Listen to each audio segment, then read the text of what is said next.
So this one is the one that everybody was been asking, and it showed up here on the Wheel of Cheese. So we're doing this track. This track is Baby Metal and Slaughter to Prevail. Just when I think about that in my head, I'm like, this has got to be interesting. And the name of the song is Song 3. So this is really going to be interesting, and I have had a lot of requests for it. So let's go ahead and check this out, guys. All right.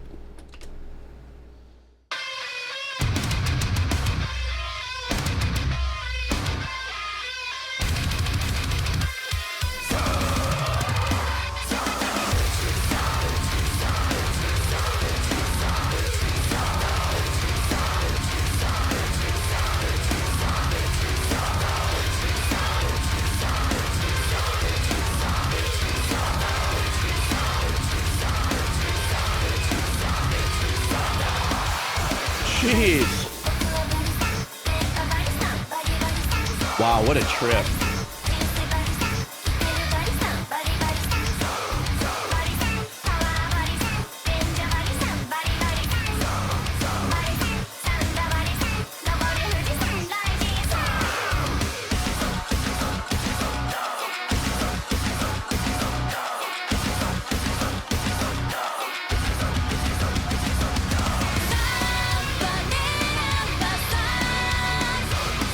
Oh, what a trip. They really squared off the play here for the hook.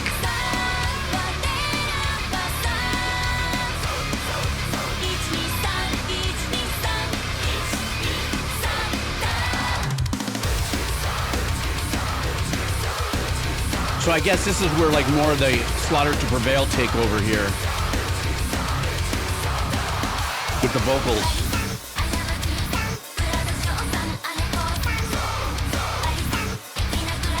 How does a song like this not make it into like a Doom soundtrack, right?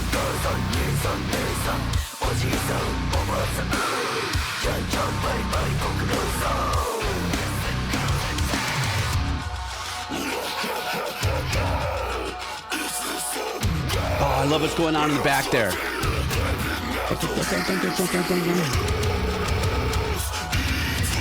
This is gonna like lead up to some kind of breakdown or ball smasher right now. Yep, there it is.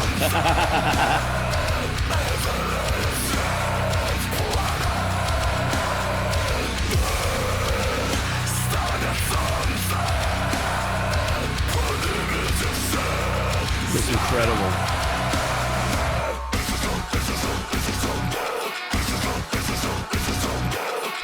And I love how they kept that unique thing happening in the background, that arrangement of that pattern. I don't know if that's a dulcimer or something.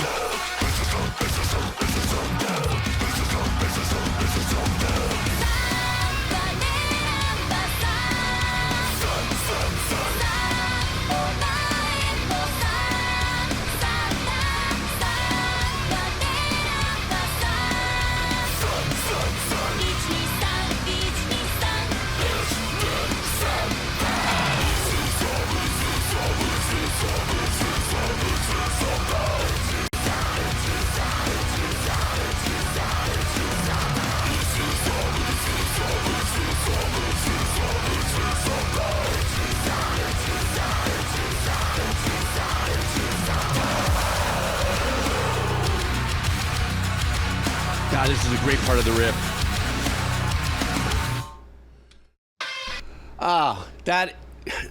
Well, first of all, it's a very unique thing for me because I don't know if Baby Metal has put out a project where they're doing a lot of collabs or collaborations and stuff. Couple things about this that were just absolutely lit for me.